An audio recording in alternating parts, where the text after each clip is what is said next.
अस्सलाम वालेकुम जी, क्या हाल है? सारा ठीक हो? खैर है? से ठीक है। बड़ी सोहनी वीडियो, बड़ा सोहना परिंदे दी।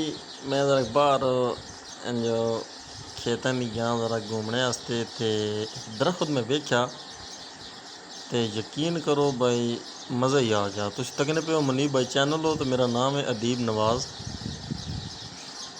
दरख्त ही मैं तक्या तो यकीन करो ये जब मज़ा आया भाई, और किसी दरख्त भी नहीं थे कि दरख्त जिसते चिड़ियाँ घोंसले बनाए मैं।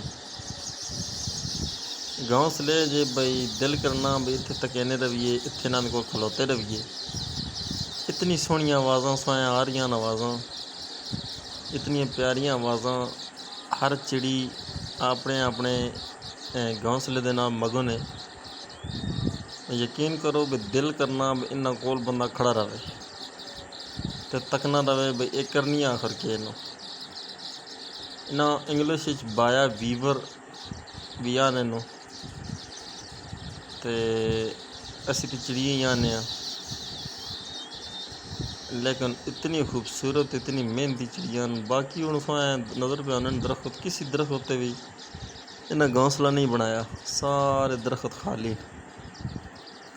लेकिन जिहड़ा इन्हां दा दरख्त है ना जी, वो बिल्कुल उत्तू तो गिन के ते एक ही टाणी तो गिन के दो ही टाणी तक बिल्कुल जड़ा ना घोंसले पैना चेक करो। इन्हां दरख्तों ते कोई ज़रा भी कोई नहीं है जी। वीडियो तकने का बहुत शुक्रिया जी। मैं जरा बाहर आया तो मैं चलो अपने नाज़रीन छोटी जी वीडियो तकाने। वीडियो पसंद आई तो साड़ी वीडियो लाइक कर दे, हो सके तो कमेंट भी कर दे जी। बहुत शुक्रिया। अल्लाह हाफिज़।